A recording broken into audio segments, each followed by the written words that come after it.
All right, let's dive right in. Today, we're breaking down what might be one of the most influential and honestly one of the most radical speeches in all of human history, the Sermon on the Mount.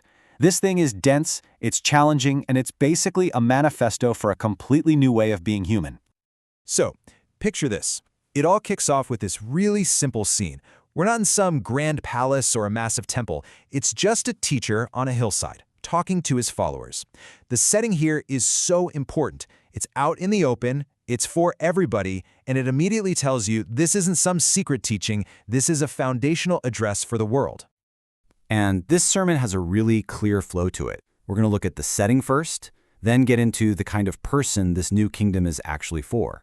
From there, we'll see what their mission is, how the whole ethical standard gets raised, and we'll end with the biggest, most challenging command of all. So first things first, it's so important to get this.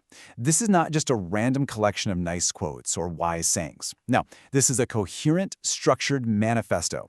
Think of it like a constitution for a kingdom that operates on a completely different set of rules from the rest of the world.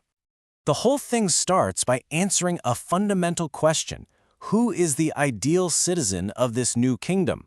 But, instead of talking about being powerful or wealthy or successful, it lays out a totally different value system. It's all about character.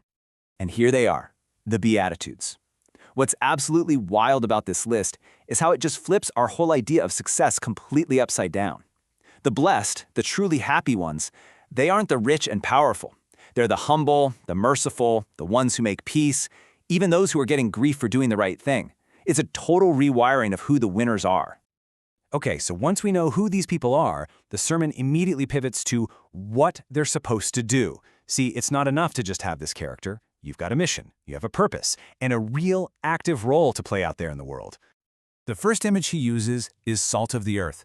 Now, you have to remember, in the ancient world, salt wasn't just for flavor. It was a preservative. It's what kept food from rotting. So the message is clear. These citizens are meant to be the preserving agent in society, the very thing that stops the culture from decaying. And the second metaphor is light of the world. Now, salt works invisibly, right? But light's entire job is to be seen. You don't light a lamp and then hide it under a bucket. This image perfectly captures the idea that their influence is meant to be public, a visible guide for everyone else, like a city shining on a hilltop that you just can't miss. Now, from here, the sermon starts to build, and this is where it gets really, really intense. It turns to the moral laws that everyone already knew. But the argument isn't about tossing out the old rules, it's about drilling down to their true, ultimate meaning. And this brings up the obvious question his audience must have been thinking. Is this new guy here to just tear down centuries of tradition and law? Is he canceling everything? And the answer is a hard no. He says he came not to abolish, but to fulfill. And that word, fulfill, is the whole key. It's not just about following the letter of the law, it's about bringing it to its intended destination, filling it up with its deepest possible meaning. So how does he do that? Well, this is the revolutionary part. The sermon makes this incredible shift. It says that what really matters isn't just your outward actions, it's the state of your heart. It's your internal world, your thoughts, your anger, your deepest intentions. Let's look at the first example, right? The old law is pretty clear. You shall not murder. That's an external act. But the new standard goes way deeper, right to the root.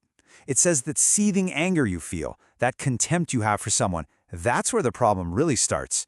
The murder begins in the heart long before it ever becomes an action.